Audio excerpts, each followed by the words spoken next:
Have you ever looked at the person you share your bed with, and suddenly realized you don't know them at all? I gave this man 6 years of my life. I bore his child. I trusted every word that came from his lips. And all it took was one blood test, one ugly truth, to unravel everything. He wasn't just lying about his name. He was lying about who he really was. And by the time I found out, it was already too late to walk away. So I did the only thing I could. I fought back. Angela Bennett never thought she'd be the kind of woman who questioned reality. She was grounded, a realist. She'd built her life like she built her career, as a pediatric nurse. Brick by brick, chart by chart, diagnosis by diagnosis. No fluff, no fantasy. At 33, she had it all. A charming husband, a modest but beautiful home in suburban Minnesota, and a 5-year-old daughter who danced like sunlight on water. Her husband, Daniel, was every woman's dream. Articulate, gentle, thoughtful. A man with mystery in his eyes, like he'd been through something, but never burdened her with the weight of it. They met at a coffee shop, so cliché it almost made her laugh now. He was reading a tattered copy of The Stranger by Camus. She was reading medical pharmacology. He looked up. That smile. Within 9 months, they were married. And now, 6 years in, it was the little things that made her heart swell. How he left sticky notes on the fridge with terrible puns. How he tucked their daughter in with a different bedtime story every night. How he hated olives but pretended to love them just because she liked them on pizza. But everything began to unravel with the blood test. Her daughter, Ellie, had started to get frequent bruises. Small at first, on her legs, arms. Angela brushed it off as playground tumbles, like any concerned but rational mother would.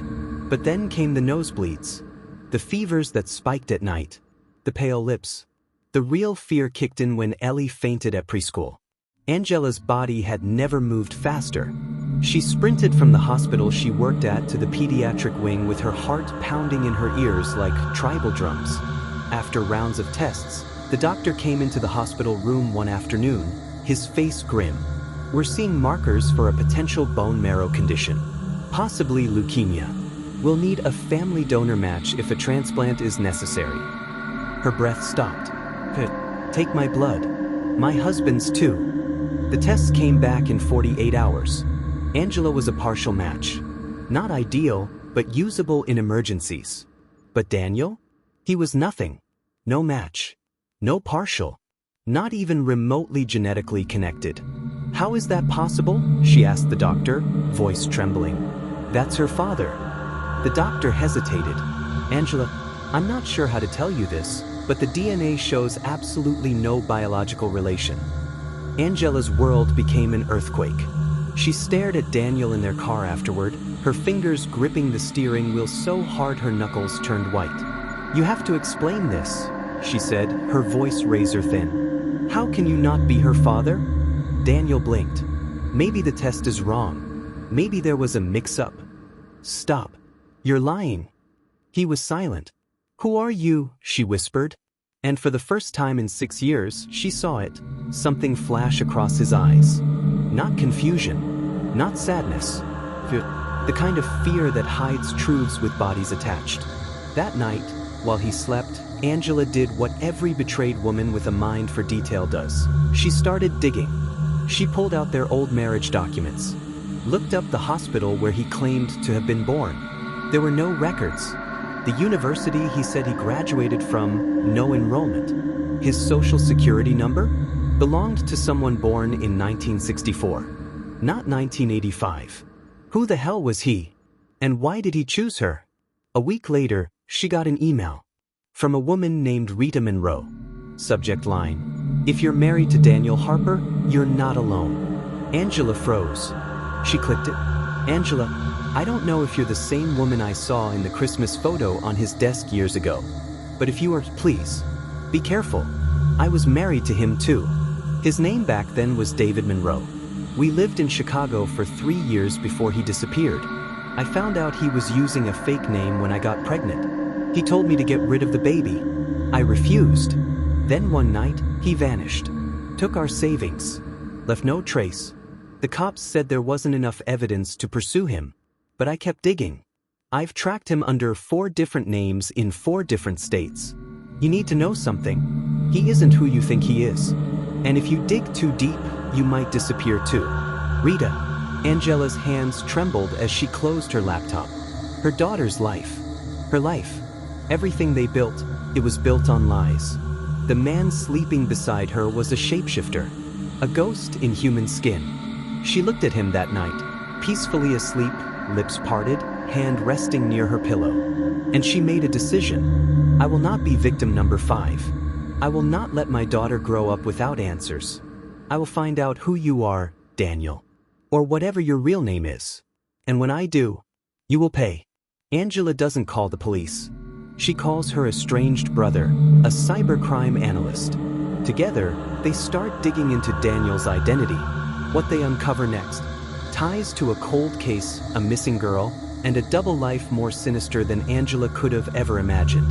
Angela hadn't spoken to her brother in nearly 5 years. Not since their mother's funeral, when harsh words and old wounds created an emotional chasm neither of them was willing to cross. But this wasn't about pride. This was about survival. Her hand hovered over the phone screen, thumb trembling. Marcus Bennett, cybersecurity analyst, Atlanta Division of Federal Tech Crimes Unit. He picked up on the 3rd ring. Angie. His voice still held the gruff, guarded tone she remembered. I need your help, she said. No hello, no pleasantries. It's Daniel. He's not who he says he is. He's not Ellie's father, Marcus. And I don't think his real name is Daniel Harper. The beat. Then silence. You sure about this? He asked cautiously. I have DNA results, a message from one of his former wives, and a gut feeling that's kept me up for 5 nights straight. I'm not crazy, Marcus. I married a man with no past. Send me everything you've got, he replied. If he's clean, I'll find nothing. But if there's dirt, I'll dig until we're knee-deep in it. Angela exhaled. For the first time in days, she felt the faintest flicker of hope. Angela watched Daniel that night through a different lens. Every gesture, every smile, every "How was your day, babe?" sounded like mimicry, like he was acting. Like he'd memorized the role of a loving husband and was simply performing on cue. She wanted to believe there was still a good man buried under the deception. But every time she looked at Ellie, fragile, fading, she felt the betrayal sting sharper. How could he lie about fatherhood? Angela would lie awake most nights, listening to the rhythm of Daniel's breathing. It was infuriatingly calm, as though he had no secrets pressing against his chest. No guilt, no monsters in his closet, until one night she couldn't take it anymore. Daniel, she whispered. He stirred. Where did you say your parents were from again? The pause. Too long. Upstate New York, near Ithaca. Why? You ever visit? Yeah, when I was a kid. Haven't been back in forever. She stared at him in the dark, but she'd already checked. No Harpers in Ithaca. No birth records. No Daniel Harper born in any New York hospital in 1985. Angela rolled over, blinking back tears. He was lying in the same bed, beneath the same sheets, and yet, he was a stranger. Marcus's email came at 2:11 a.m. Angie, his identity is fake. The SSN belongs to a man who died in a car crash in 1993. Passport is a forged issue from a Venezuelan printing ring.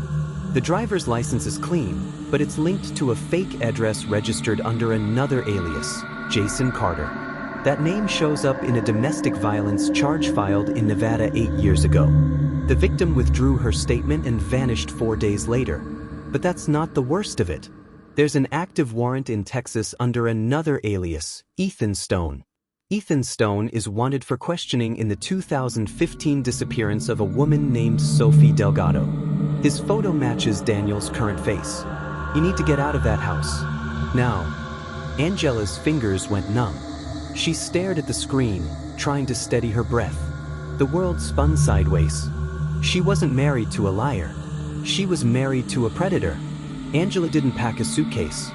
She packed a plan. In the next 3 days, she installed a hidden camera in their bedroom. She placed voice recorders in the vents. She told Daniel she was sleeping at the hospital to stay with Ellie. An excuse that bought her time to dig. And then she called Rita Monroe. Angela? Rita's voice cracked. I was hoping you'd call. You said you tracked him. What else do you know? Rita hesitated. Then, the reason he disappears isn't just fear of being found. It's because once he's done, women go missing. Angela's throat tightened. There were others before me. Before you. One was found in a river near Tucson. No ID. Just a locket, his initials scratched inside.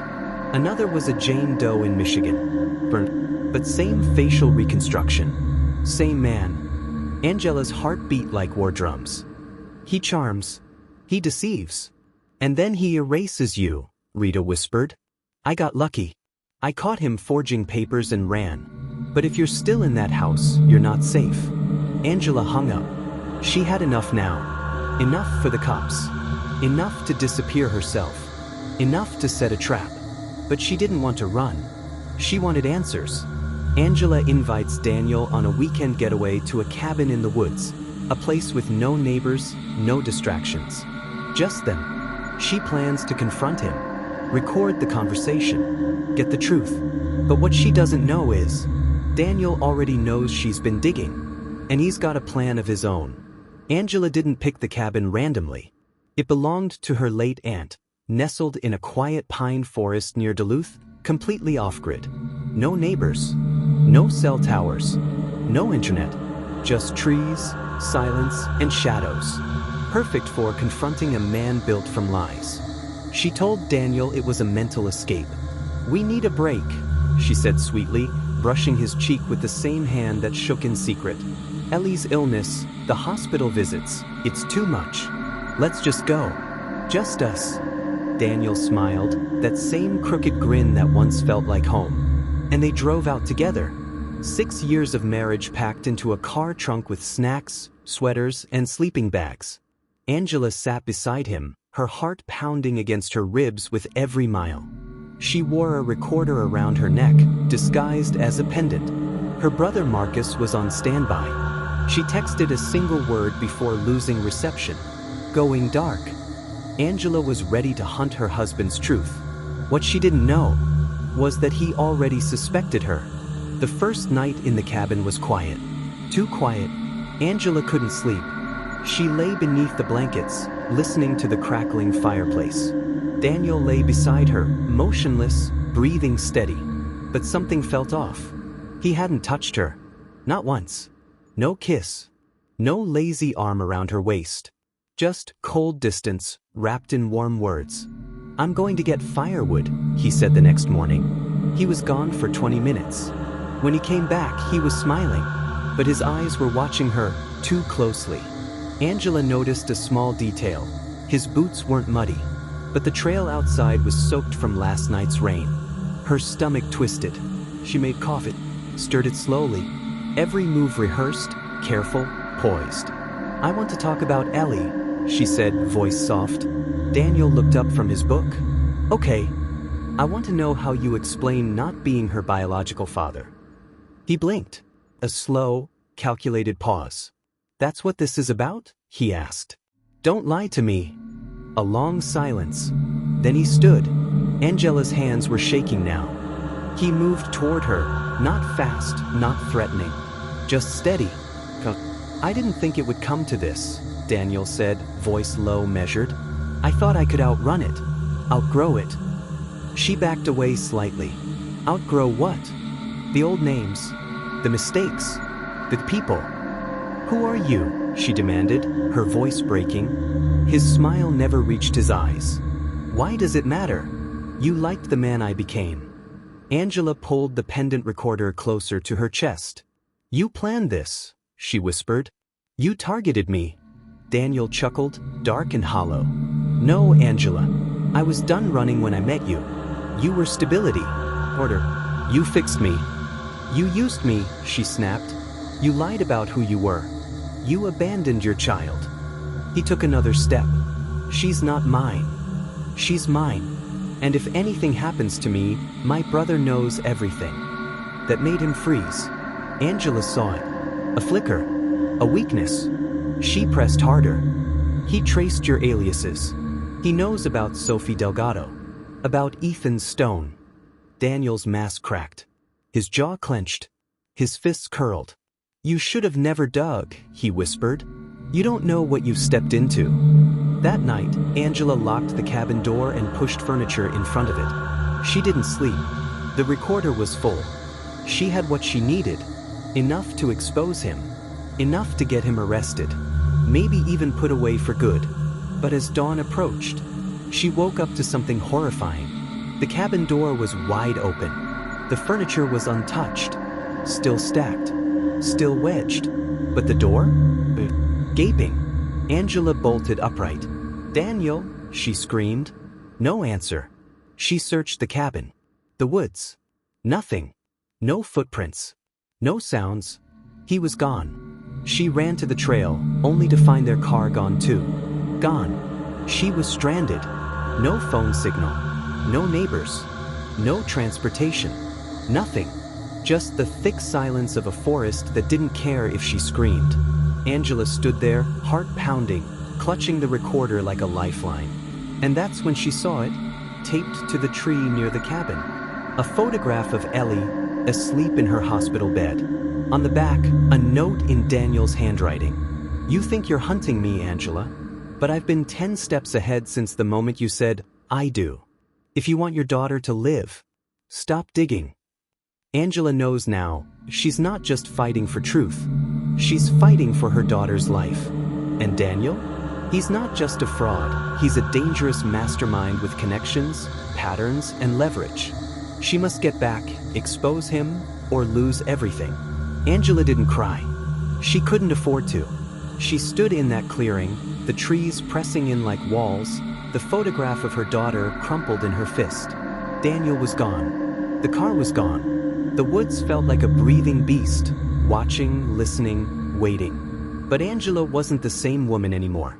The hospital nurse who once trusted a soft-spoken stranger with her world had died the moment she read that DNA result. What was left standing in those woods was something colder, sharper, unforgiving. She hiked 5 miles to a ranger station, blood in her boots, thorns across her skin. But her jaw never unclenched and her mind never broke. From there, she made 2 calls to Marcus. "Send me every file, every document, every address tied to him. If he's 10 steps ahead, I'm taking 11. To Rita Monroe. If we want to stop him, we do it together. I have the voice recordings. We'll bring hell to his doorstep." It was time. Angela was going to end the man who never existed. Back in Minneapolis, Ellie's condition had worsened. The doctors spoke in guarded tones now. Weeks, one whispered when they thought Angela couldn't hear. Maybe days. Angela stood beside her daughter's hospital bed, her hand trembling as she brushed strands of hair from her forehead. "I'm going to fix this, baby," she whispered. "No matter what I have to do." The guilt was a monster in her chest. Had she cursed Ellie by marrying this man? Had she brought poison into their lives with the same hands that once believed in love? She kissed her daughter's forehead and stepped out of the room. No more fear. No more waiting. She was going to find him and end him. Daniel resurfaced 3 days later. Not in person, but on the security feed of a gas station near the Iowa border. Marcus flagged it instantly. Same gate. Same face. Different name. Name on the card, Logan Ward. Angela traced the name through private registries. Found the rental property he'd just booked under that alias, a lake house. Secluded. Luxury. Remote. She and Rita rented a car and drove there under cover of night. Angela knew she couldn't go to the police. Not yet. Not until she had something solid. Something undeniable. Daniel was slippery. He knew how to erase. Disappear. Gaslight. But this time, she was bringing the fire to his door. They arrived just before midnight. The lake house was quiet. Too quiet, but the lights were on inside. Angela pressed the pendant to her chest again, her faithful recorder. Then she walked in. He was sitting on the couch like he expected her. "Angela," he said, smiling. "You found me." She didn't waste time. "You think this is a game?" Daniel stood slowly. "I think everything's a game. The only question is, who writes the rules? You've hurt people. I've survived people. You lied to me, to Ellie. You used us. And yet here you are, still wearing your wedding ring. She tore it off and threw it at him. He caught it. Why her? Angela asked, voice breaking. Why did you choose my daughter? Daniel's smile faded. Because she was the only reason you'd never leave. And I needed someone who wouldn't ask too many questions. You used her as a shield, Angela spat. Daniel nodded slowly. And you were the perfect cover. Nurse, mother, respectable. No one would ever look at me and think, predator. You're a monster. He stepped closer. But I loved you, Angela. In my own way. She pulled out a flash drive. This is your end. I've got everything. The audio. The aliases. The accounts. Rita's statement. The only question is, do I hand it to the feds, or make sure you disappear the way you made the others? Daniel's face changed. For the first time, he looked afraid. Angela had planned every move. While Daniel ranted about survival and justifications, Rita slipped upstairs, accessing the laptop Daniel left open. Marcus was watching the feed remotely, tracking, copying, extracting files. And then, on screen, they found it. A document labeled, Emergency Relocation Bennett. Inside, forged papers. A plane ticket. A new birth certificate. A name change. He was planning to steal Ellie. Take her. Disappear. Replace her history like he'd replaced his. Angela saw red. She reached behind her back and pulled out the kitchen knife. Daniel raised his hands. Angela, so you plan to vanish with my daughter? She's not safe with you. That did it. Angela lunged. It wasn't a movie. It wasn't clean. There was screaming, struggling, blood. Angela fought like a mother protecting her last breath of hope. Daniel shoved her. She hit the counter, but she rose again, driven by rage deeper than instinct. And when the blades sank in 3 times, she didn't stop to cry. She just looked down at the man dying on her floor and said, "You should have left us alone." Rita called Marcus. He called the police. The story Angela told was self-defense. It wasn't even hard to believe. The files, the false identities, the evidence of a planned kidnapping, it was all airtight. The media called it the nurse who took down a ghost. Angela didn't care. She just held Ellie close and waited. 2 weeks later, the hospital found a donor match. Not perfect, but close enough. Angela's bone marrow, combined with a specialized treatment trial, gave Ellie a fighting chance. She survived. Angela buried Daniel under his real name, unknown. Sometimes Angela still walks through the forest behind her aunt's cabin. She looks up at the trees and thinks about the woman she used to be, the one who thought love meant trust and trust meant safety. That woman is gone. What's left is stronger, colder, wiser. A woman who will never be fooled again. Because the man she married was never real. But her scars? They are. Thank you for joining us for this true crime documentary. Don't forget to subscribe to stay updated on more chilling story true life crime.